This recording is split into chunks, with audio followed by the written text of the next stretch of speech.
What's going on, ladies and gentlemen? Welcome back to The Fringe. Welcome to this impromptu Thursday night stream, which it really isn't usual for this channel. Usually we do our streams Sunday night. Boy, I just sounded like Christopher Walken there. How usually we do our streams Sunday night. How um anyway, we there was some air to clear up, and I'm just going to give it a second for people to kind of get in the room. We just went live 3 minutes ago, so I'm going to wait. But first, I'm going to start by saying, obviously, everyone's noticed that I've pulled the video from the other day talking about essentially shutting down or pulling out my books from the market. And yeah, that was a scary video. And first off, I'm going to apologize to everybody. I know people say don't, but um, I might have jumped a little hesitantly on making that video. For anybody who watches these videos, or for anybody who knows the backstory of how this channel came to be, it was on the backbone of having a very successful book launch on how the Prime Minister stole freedom. And I went for an appointment with my accountant this week, at which time my accountant had kind of explained to me that, look, the way things are running with this company, my year end is in February. So taxes will come due mid-March. And he just said at this point, there's not enough in that account to justify the level of taxes you're going to have to pay, both provincially and federally. And there was a lot of discussion about what's going to happen to this business. Now, the problem is with Amazon, once How the Prime Minister Stole Freedom went viral, and this is the reason I wanted to have this stream, was just to kind of get the information out there so people had a better understanding. A lot of people thought that this meant that I was broke. A lot of people thought that this meant that the channel was going to go away. None of that's happening. I just wanted to clear the air on that. Essentially what's happened is that throughout the year, we launched 3 books this year. We launched Hold the Line, The Ballad of Tamara Leach. We launched The Young Kid's Guide to Grooming. And then we also launched very quickly after How the Prime Minister Broke Canada, after a failed flop of a launch for The Young Kid's Guide to Grooming. A lot of money was spent this year to advertise, to get equipment, to make sure that we were running a business properly. Everybody knows every business has costs. Everybody needs to operate their business in order to be successful. I don't take very much in terms of dividends to survive off of. I'm a stay-at-home father. My wife has her career. Any dividends I took were just minor. So I'm not broke.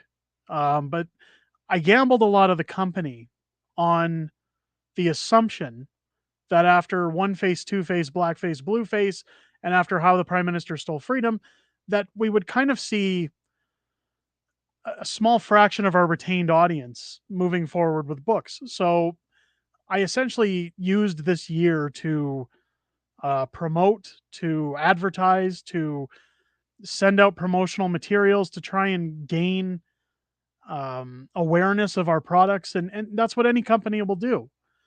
Unfortunately, my assumptions didn't come to pass. And of course, when Tamara's book launched, there was a lot of controversy surrounding the Freedom Convoy.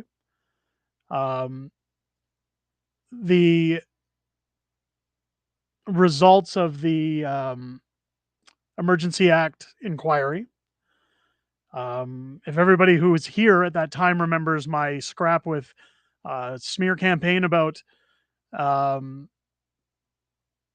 Tamara's reputation and Keith Wilson's reputation and Tom Marazzo's reputation, it essentially torpedoed that book. So it didn't go anywhere. And I spent a lot of the year trying to pick that up and convincing my illustrator that, look, we'll do this Young Kid's Guide to Grooming. We started that late spring to have it ready for fall. And that flopped on its tail. Some people backed out of advertising. Some people gave their opinions about that book, that it wasn't up to par, that my work had taken a dive in quality. And I rushed quickly to get How the Prime Minister Broke Canada out because we had to have some kind of a successful launch this year. So essentially, what's happened is I've sat with my accountant, and he has told me, "Look, your taxes aren't feasible. Um, if you have to pull the business, because Amazon pays me through a business account, because I'm paid through everything through a business account. Essentially, he says you would have to shut down the business and file for bankruptcy of the business, which means the books could no longer sit on Amazon because there's nowhere to pay it. If I'm claiming the company's broke, then they can't stay there because how am I supposed to file taxes? How am I supposed to um you get what I'm saying? Like if one goes, they all go. Um However, I've amended that. I wanted to clear the air because a lot of people again thought that this meant that the YouTube channel would go away, that that this was the end of Unacceptable Fringe. It is not. Again, the company was broke. I've made some amendments to that. And well, again, just to put everybody's minds at ease, or anybody who's watching this later, um, obviously you can tell behind me I'm a collector of sorts. I collect video games. I collect arcade machines. I used to collect retro video games. I had quite the collection at one point, and I sold a lot of it off when I developed my basement, which I'm sitting in right now. And I used a lot of that money to build my arcade. I didn't spend any money out of pocket for arcade machines. It was always leftover revenue from selling that collection. Part of the reason that I was going to shut down the business if we couldn't pay our taxes is because I always promised my wife that um, any money going into that company wouldn't come out of our personal accounts, that I wouldn't sink anything personal into running a business. And I didn't want to do that. So when I sold my gaming collection, I kept some items. I kept some things of value, things that I'd never see again.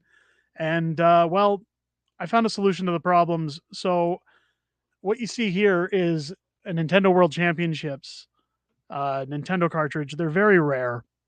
They were used in a competition in the 90s or late 80s. Kind of like if you've ever seen the Fred Savage movie, The Wizard. I had a collector who was at me for ages to get this cartridge. I always said no because I said, if I sell this cartridge, I'll never see it again. Um, they only come about once in a while, but I've sold. I contacted him and I've sold him the cartridge as of yesterday. So that is out of my collection, and that will be covering my investments for the year on costs for advertising, and keeping essentially our bookstore open on Amazon. What this means moving forward is that any projects that we release book wise in the future are going to be at the discretion of my illustrator. You have to understand that there's costs to making these books. There's time. Um, we have to we have to produce the books. I have to write them, and then we have to format them. We have to file for copyrights. We have to print. Like there's all these costs that come about every time we release a book. Um, the big one is convincing my illustrator to take several months out of her free time to draw these books up and hope that they go somewhere. And somebody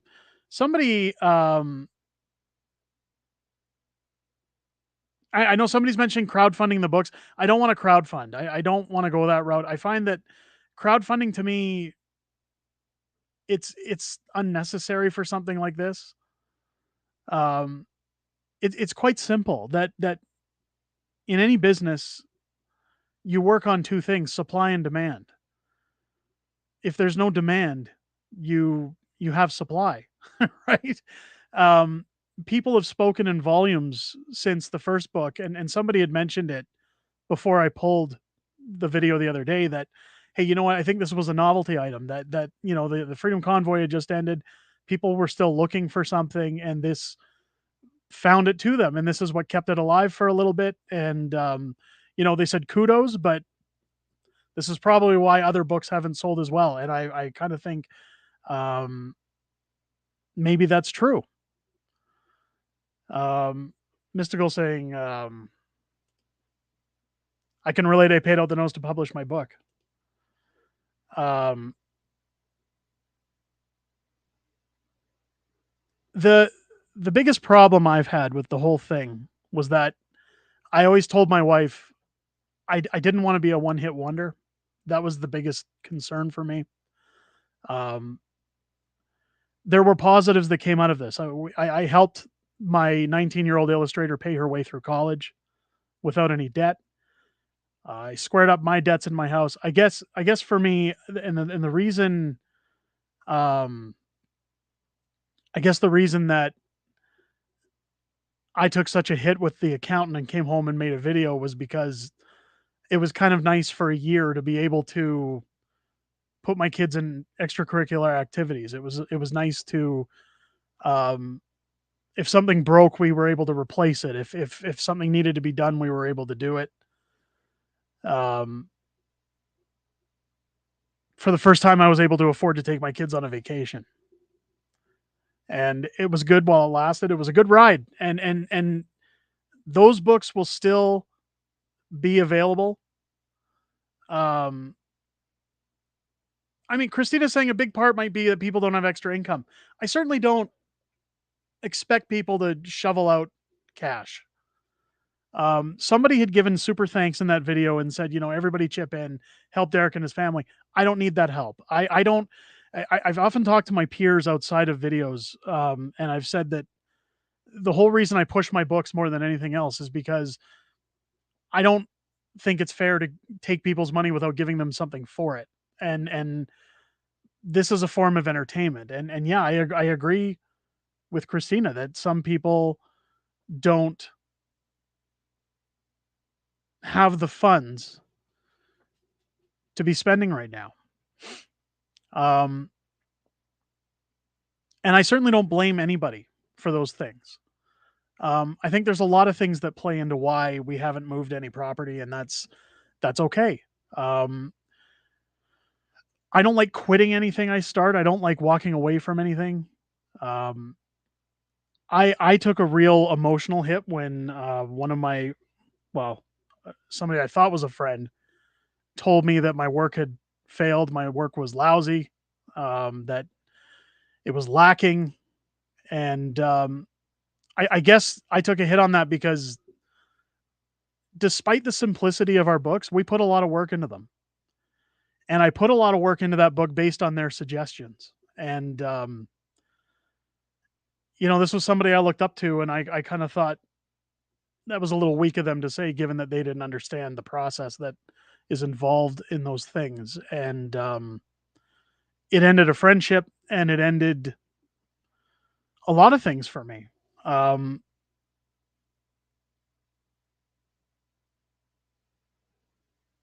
it's been a tough year outside of the books. And I really don't want to make this a sad stream. I don't. One of my friends said that I showed everybody I was on my period the other day. I don't want this to be a bad thing. I'm more trying to explain to everybody that everything's going to be all right.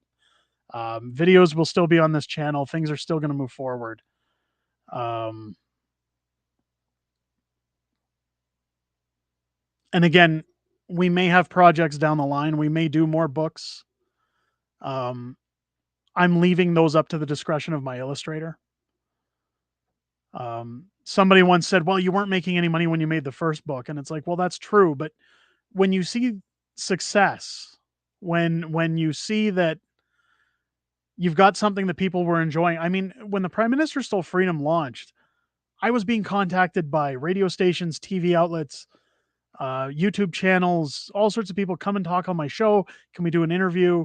Can we get in touch with you? And it was something that I didn't expect. And maybe too much success is a bad thing because you get used to that, you get comfortable with it. And you assume, like people always said to me when we launched other projects, that you're not going to see the level of success that you saw from this first book. And I always said, I understand that. But if we even saw 10 to 15% of that as recurring customers in our business, we could stably run a company. Um, but the people have spoke, and unfortunately, it comes to a point where we start to say, "Is this worth it anymore?" Um, it's fun putting them out. I'm not going to lie. It's great when we hit bestseller. I've had 5 books hit bestseller status in a year. I know people who have written books, that write books their whole lives and have successful careers, and they're happy to be in the top 10 or top 25, let alone the number one spot.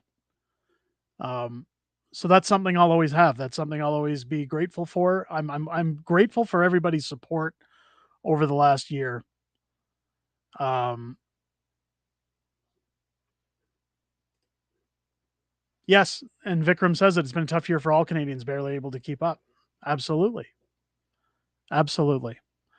Um, I guess it's frustrating because my work days, when you factor in the time it takes to put those projects together, doing YouTube, um, working with my kids full time. I've got a 3-year old at home all the time, plus 2 kids that are in school part time, and trying to manage a house while doing all that stuff, and then running a mayoral campaign. It's tough, and it's taken a toll on my family, on my marriage. A lot of people don't know that I've talked about it before. That part of the reason I say and in my videos a lot, I have a severe social anxiety complex. I have a hard time even looking at the camera when I do these videos. I'm manic depressive, and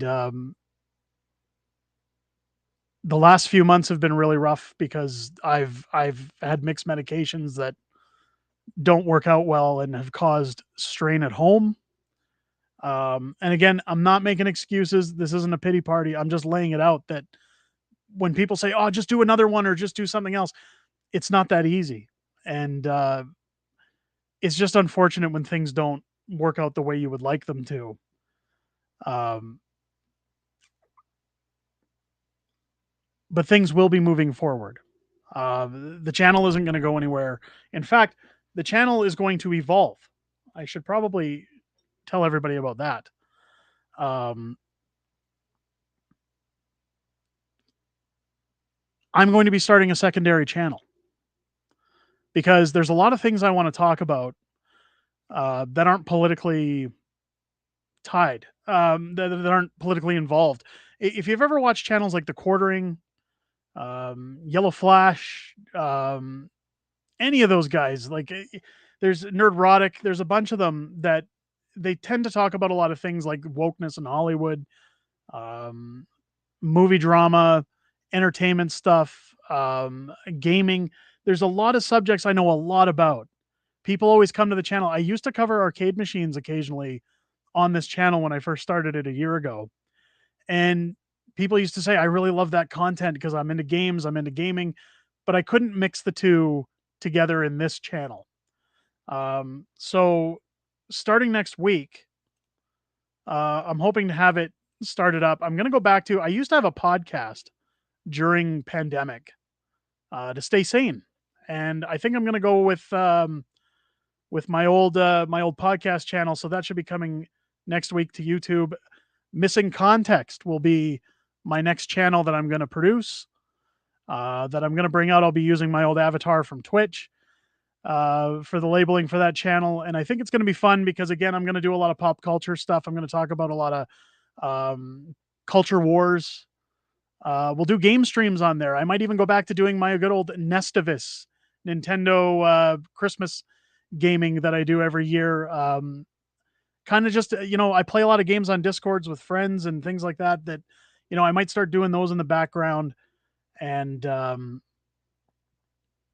least it's a way to kind of bring out videos, because what I've noticed, and one thing I've seen, is that YouTube right now has a massive censorship problem. Um, every political YouTuber that I watch, that I've been in contact with, their videos have taken a massive drop in viewership. If you look at the views on this channel in particular, we had a stride less than 2 weeks ago where we were averaging 10 to 20,000 views a video, and now I'm lucky if I can break 5,000. People have been messaging me through the community telling me that their channel has been like they've been unsubscribed from the channel. They have to resubscribe. They're not being notified when videos drop. My wife has notifications turned on. She's never notified um, anytime videos drop on the channel. So censorship is alive and well. Um, and it seems like I dropped a video yesterday talking about a trailer for um, the new Daily Wire movie that's coming out. And of course, that one people got notified. So it seems like if I'm not talking about the government, people watch videos. So I'm going to start up that secondary channel just to kind of try and bring in uh, people's ability to watch what I have to say, to cover other topics, and stay within the algorithm. Because if I do anything outside of political algorithm on this channel, people lose right away. People aren't like we're not promoted in the algorithm. Um,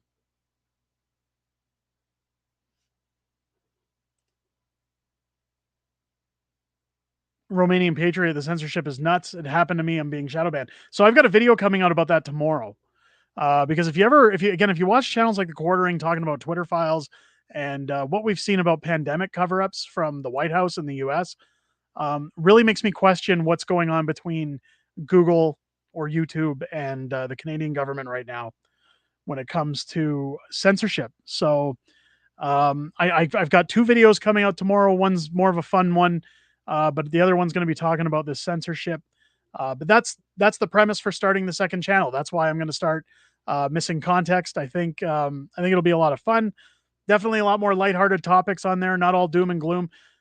So again, when that channel starts up, I'll be asking everybody here. Part of the problem with those channels is that you need 1,000 subscribers, and I think 1,000 hours of watch time or 4,000 hours or whatever of watch time. I'm not concerned about the watch time, but I might be asking everybody to head over there and subscribe just to get those numbers up. If they want to help, you don't have to watch the videos. Just I'll need the numbers. So if you guys keep your ears open, or if you're into that kind of content, you might want to move over there and check it out. Again, it takes 2 seconds to click a button, and that'll be good. Um, a lot of people have been messaging me again since we made our video, or since I made a video, about the meeting with my accountant and what was going to happen with the business and what we were going to do. And a lot of people kept saying, start a Patreon. Again, I might try to mull around a Patreon down the line. It's not something I'm interested in. Again, I hate and can't stand, like, if you ever hear of this YouTuber called Dark Side Phil, I can't stand e-beggars. I can't stand the concept of asking for money on social media platforms. As I said at the beginning of the stream, I've always been a firm believer that if I'm going to get people to buy something, they should be getting something for their money. And I know on Patreon you can offer, you know, meetups once in a while. You can do extra content or Patreon only content and things like that. I don't want to lock my viewers out of being able to see what I have to offer. So I might do like early release videos or something for Patreons or something along those lines. There, Mystical says he has his own section on Kiwi Farms. Yeah, there's a lot I could go into about Dark Side Phil. And maybe we'll do that on the other channel because believe me, I find his content hilarious. But people have been saying, how can we help? How can we get the word out? How can we assist with the problems that are going on? And again, I know I'm going to watch. The viewership's going to drop as soon as I bring this up. If you guys head over, and you guys have been great so far, if you want to let people know or head over, anybody wanting our books right now, buying from me direct is the best way to support our projects. It's the best way to support what we do. Head over to unacceptablefringebooks.com and pick up your copies. Now, they are a little more costly than Amazon. Again, I have to have these books shipped to me. from Amazon, and then I have to package them. I have to pay to ship them out to you guys. So, and there is a cost to procuring them from Amazon. So what I typically do is I've signed the books. Every copy comes signed. Every price you see on this page includes Canada wide shipping. So there's no extra charges. What you see there is what you pay flat out. Um, I've got a lot, well, not a lot, but I've got inventory on my hands right now that I'm out that I've had to procure. So the faster I can get rid of that inventory, the more help that is. So if anybody's looking for Christmas gifts, or has been waiting to buy these books, I've been told by the post office today when I was sending out an order, the end of next week is pretty much the deadline if you want to guarantee Canada wide that you'll receive your shipment before Christmas. So if you guys are looking to buy these books before Christmas or as a Christmas gift, next week, Friday will be the deadline. After that, you run the risk of not having it in time. I'll still ship things out. Um, but this is where we're at now. You'll notice down here our redacted version of How the Prime Minister Stole Freedom is a little more expensive than the others. Again, that was a limited run book. There's less than 500 of them available, and I've only signed a handful of them. So for collectors, that is a collectible item. And when I went to shows and was signing copies there, we charged that rate. So I didn't want to charge less because I didn't think it'd be fair to anybody who paid that rate at a show to have to, see other copies for less elsewhere. I really hate it when that happens when I buy something and then somebody else is selling it for less. So thank you, Amnesty. Amnesty's thrown the link up in the chat there. Um, unacceptablefringebooks.com is where you can go. Head over there, grab your books. Again, next Friday should be about the deadline if you want it guaranteed before Christmas. But again, buy them and gift them to people. Do whatever you like. That is the best way to support the channel. If and then I'm happy because you guys are getting something for what you're paying for. But again, the price includes your Canada wide shipping, and it also gets your books signed and delivered to you. I've noticed somebody was asking here, do you know if Derek's on Rumble? I'm not on Rumble. Here's part of the problem. Here's part of the issue with Rumble. Rumble's algorithm, it's very hard to have people find you on Rumble. In terms of monetization, Rumble is terrible. I know people with large channels that go on Rumble and they make not even 20% of what they make on YouTube or any other platforms. And again, people are going to say, well, it's about money. Well, yeah, a little bit. This is a business. I don't have issues with YouTube paying me for you guys watching my videos because that's a corporation. That's Google paying me for my time and for my efforts. But it does take time, and it does take time out of my busy schedule to make content that if I were to put it on Rumble, there's just no viewership on there or support to warrant, unless you get some kind of a deal from Rumble to be on there. They've made it very hard to get on the platform and succeed. Now, that doesn't mean I'm not going to be on Rumble. I might work out something where I upload my content like 24 to 48 hours later on Rumble or something for people to see it. Maybe I'll do a live stream occasionally on Rumble. But I'll look into Rumble. I know a lot of, I have a handful of people suggest Rumble, but if you're trying to get out there, if you're trying to get exposure, if you're trying to grow, which is the biggest problem. And I know I complain about YouTube censorship, but it seems to be the main place to do that right now is on YouTube. It's, what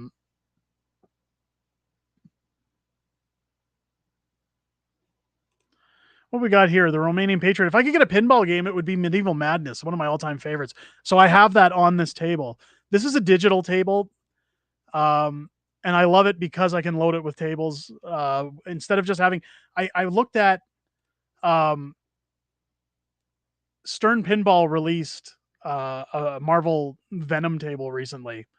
And I was looking at it because people that I follow through the arcade community were saying, oh, it's up for order.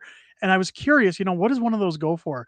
$11,000 US plus freighting, plus shipping to get it to my door. You're looking at $15,000 for a pinball machine that only has one game on it. Whereas digital, yeah, it's not identical to it's not identical to regular pinball because it's on a TV screen, but I'll tell you, once you put a subwoofer and some haptics in there, it feels very close to real pinball, at least as real as it can get. Plus, you don't have the maintenance. Plus, you can play thousands and thousands of tables. The only problem with this one is you have to load them in on computer yourself, and that can take a little bit of time and a little bit of knowledge. But it's crazy.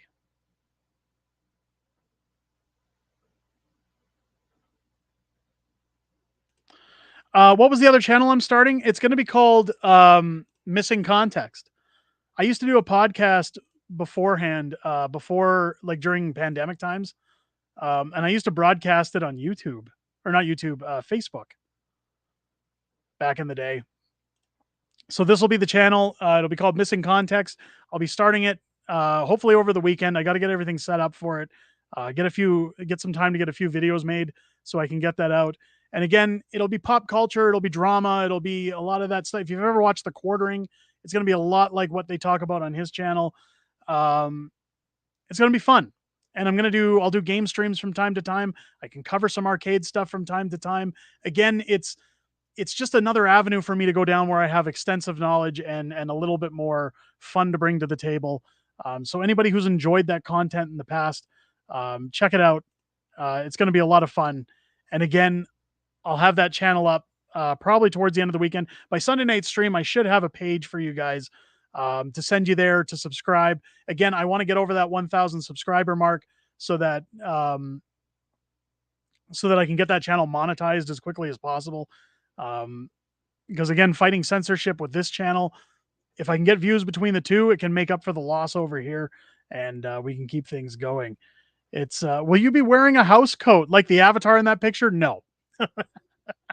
That was my old avatar from Twitch back when I had my spiky hair. I think I'm actually going to regrow my hair out. I've been debating it. A lot of people think I'm going bald. I actually just shaved my head down because um, I hated the fuss of getting up and putting. We used to have this stuff called hair glue, and it would literally freeze dry my hair, and it was such a pain in the neck to get it out at the end of the day. Um, I'd have to stand in the shower for about 10 minutes with scalding hot water just to get it all washed out. Um, but it was the only thing that held my hair up and my spikes. But I think I might go back to that. That was fun. The no confidence petitions at 135,608. That's amazing. Head over and sign that petition. I released a video today talking about that. I know the numbers were way down from what I showed on that video because I pre-filmed that video earlier on in the week, but hey, it's great to hear that that's succeeding. Head over and sign it.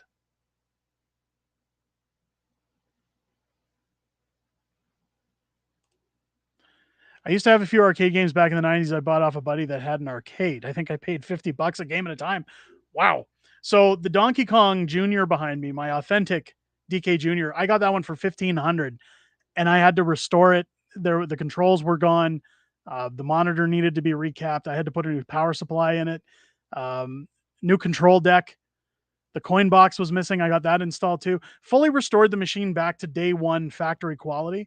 But yeah, you can't get arcade games cheap anymore, and it's a shame. These 3/4 scale ones, like this side behind me, the Terminator and the Star Wars, you can sometimes find those on Marketplace for like $300-400. Not bad, but again, it's Tire Canadian. I had a Donkey Kong. I used to have a Donkey Kong cocktail cabinet, like a sit down Nintendo cocktail cabinet. I traded that along ages ago because it just took up. It was in a weird position in my basement. I couldn't find anywhere to situate it properly and still have room for other things. But I'd really love to get a Donkey Kong at some point to put next to this DK Jr. Or a Popeye or Punch Out. I'd like to do one of those. I'm a huge fan of Nintendo arcades. I mean, like I was just going to say, even Mario Brothers, any of them. I want to get my hands on some. I have a Street Fighter in the back. Be it a 3/4 scale.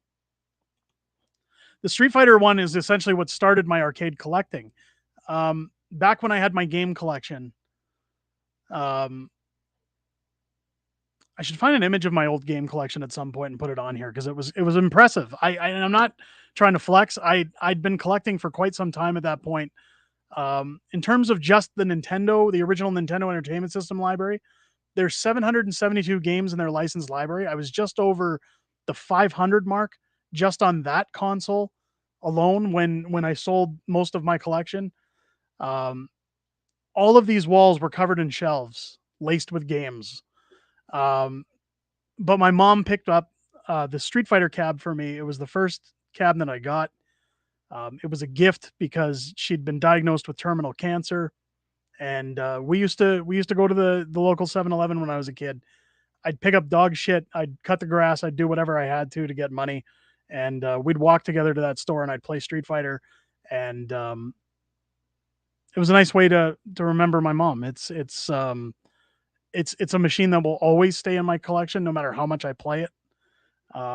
But after we bought that machine, well, after we got that machine, and my kids at the time were 5 and 3. The third one wasn't born yet, but my other two kids really took to it. They enjoyed it so much that's when my wife said, "It's too bad there isn't an arcade we can take them to." So we started collecting these three-quarter scale arcades and building them with the kids and building our arcade and kind of just stayed there. So it's fun. You need Donkey Kong 3? Yeah, I'd love Donkey Kong 3 too. I'm not a fan of that one as much as the other ones though. It's Pinball Museum in Vegas. I've been there. It's amazing. They just recently reopened the place in a warehouse in Vegas. I've seen videos. It looks amazing. Go check it out. Um, God, here we go. Now I'm talking about video games, and this is going to be for the next channel, right? We'll save it. We'll save it for the next channel. So with that next channel, I'll be doing live streams too.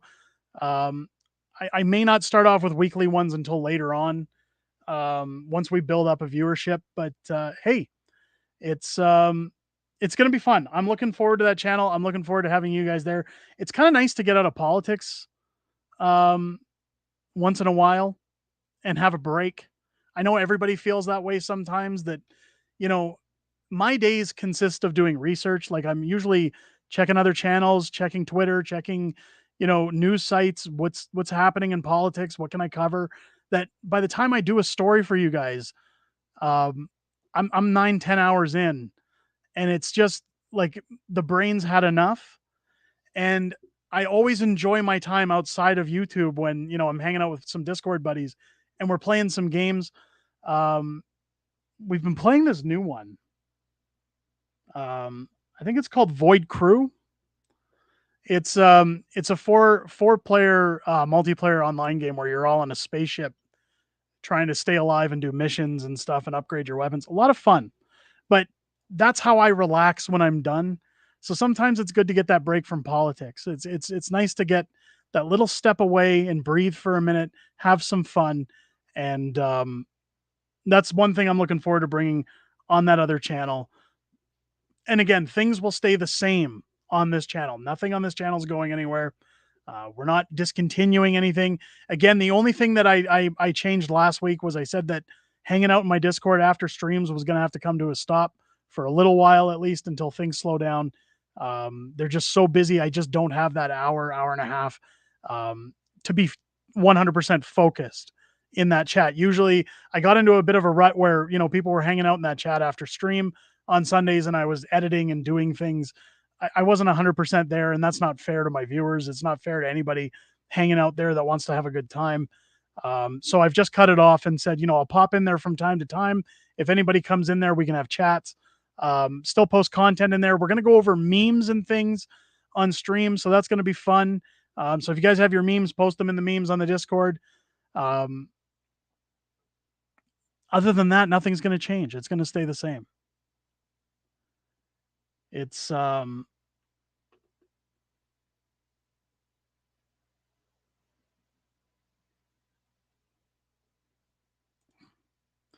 you an avid comic collector? I still surprisingly picked up some DC. I was a huge comic book collector in the 90s.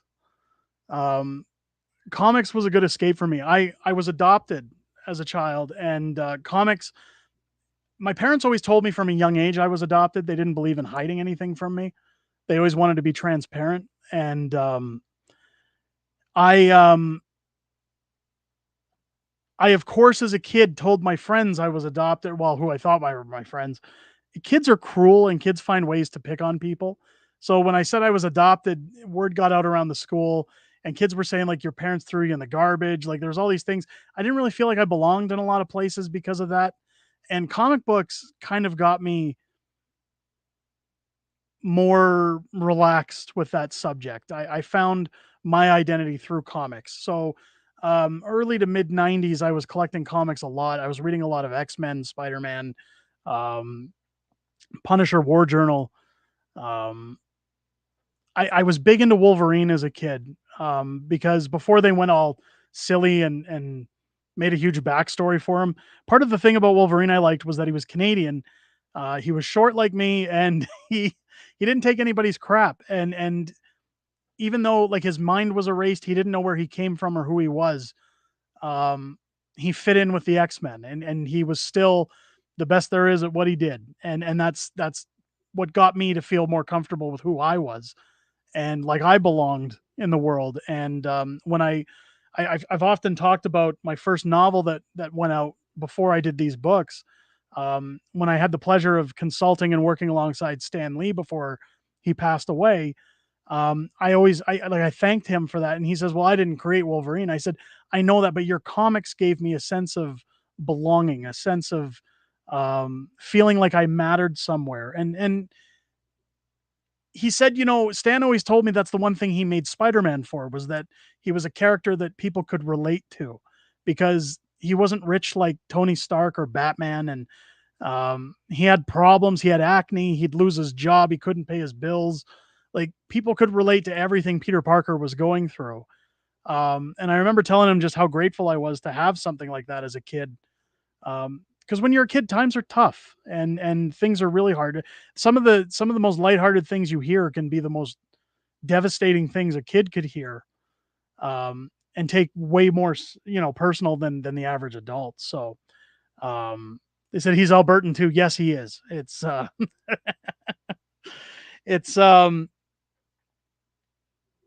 yeah, comics were great. I've got Wolverine. I've got every issue from 1 to 100 in my collection, and then I kind of stopped. I, I've got a lot of comics that I keep for my kids to read. Um, Again, I was going to get rid of a lot of them because comics lost their values aside from like key issues. But I got rid of a lot of them, but kept as many as I could for my kids to go through and read and enjoy. And my daughter's kind of getting into them right now. She likes them. All my kids are named after comic book characters, their first and middle names. So I've got a Wade Wilson after Deadpool. I've got a Harley Quinn, and I've got a Steve Rogers. So all three of my kids are named after comic books. Their school thinks it's amazing. The secretary at the school called when she heard me call my kid Steve. She knew my other two kids from being in the school and asked if he was Steve Rogers. And they got a blast out of that. So I mean, it's um, comics have been a big thing in this house. My wife loves comic books as well. So yeah, comics are huge.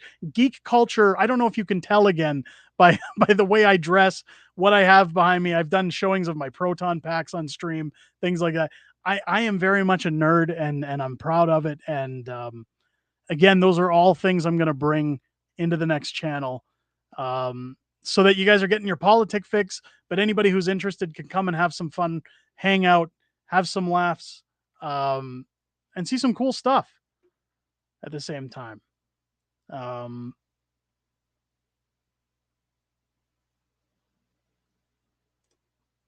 when I build another house, there will not be a basement. Some people don't. I get it, flooding. We had a flood in this basement shortly after we bought this house, which is part of the reason I developed the basement because there was a bedroom built down here, and they had to replace the carpet in there anyways. So when the guys were replacing the carpet, the rest of the basement was undeveloped. I just said, "Look, the drywall's already up. How much to do the carpeting? And we'll paint the walls. We'll bring down furniture. We'll put a roof in." That was kind of our time to do it. And the flooring guys gave us a discount on doing the entire basement, so that was the only reason we developed. Otherwise, I agree. The only thing basements are good for is in the summertime. When it's like 32 degrees outside and it's like sticky and hot. you need a place to kind of get away, it's it's kind of nice. Although this basement, I mean, I don't really leave it because it's kind of my hideaway, and it's kind of like my kids love coming down here. So my wife was very adamant when I had everything brought down here that this can be our family space. But she wanted the living room for like a sitting room for her space where it's quiet. There's no televisions, there's no electronics. So I gave her that pull. I said, fair enough. So this is kind of the fun zone in our house, and this is kind of um, where we hang out. It's a lot of fun. Anyways, the stream's dragging on, ladies and gentlemen. Again, this wasn't supposed to be a typical Sunday night long stream. I'm gonna cut it off there. Again, remind everybody, because again, people had asked how can they help out, how can they move things along, even to share the information. Get it out there, folks. If anybody's ever read or is a fan of our books, unacceptablefringebooks.com is the best way to support our projects. Um, I essentially make similar amounts of money as I make on Amazon, but it helps get rid of the inventory that I'm holding. And at the same time, it also um, gives me a little bit extra that what Amazon takes for a cut when I sell these books. Again, the prices all include your Canada wide shipping, as well as every book signed. Um, the How the Prime Minister Stole Freedom Redacted Edition. Again, I've only got about 25 copies left. Once they're gone for good. They're out of print. They'll never be printed again. So they are a collectible item. Um, and I've only signed a handful of them. So anybody wanting those books, now's the time to get them. If you're wanting to order them as Christmas gifts, I know some people had asked me to do bundles. I have done a complete collection bundle as well as um, how the Prime Minister series bundle. So those are set up for you guys. Anybody wanting to order those as Christmas gifts and order those bundles as gifts, again, just a reminder: the post office had told me that by next Friday, which is the 8th, I believe, December the 8th, is kind of the cutoff for Canada wide in terms of receiving your items shipped before Christmas. You can still purchase after the 8th of December, but there's just no guarantees that they'll arrive on or before Christmas. Um, so we do have complete collection bundles. We do have separate book bundles. Um, and again, every book comes signed, and I'm looking forward to it. You guys have given tremendous support to that page, but I still have a handful of books to get rid of in my office. So if you guys want to help out the channel, again, tell your friends, tell people to pick up our books that have read maybe the first one, that don't know we have other ones. Help spread the word. Watch the videos. That's the biggest thing. Our video viewership has dropped significantly because of censorship. Check the channel frequently. I do upload videos Monday to Friday. They are there.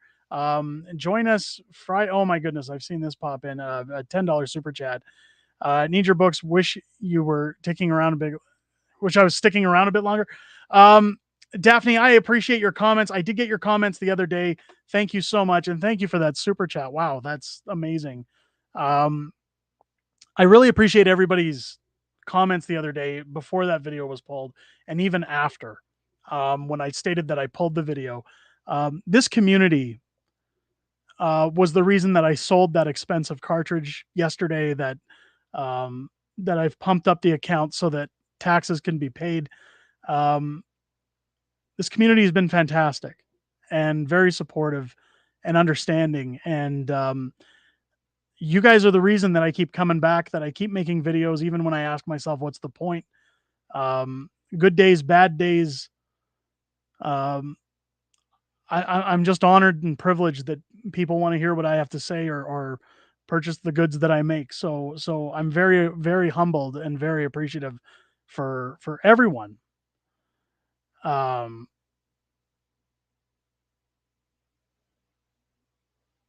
it's a little surreal. I don't know what to say outside of that, but besides, thank you. And again, things will continue on the channel as regular. Our second channel, Missing Context, will be starting shortly. And I look forward to each and every one of you hopefully making your way over there and having some fun with us. And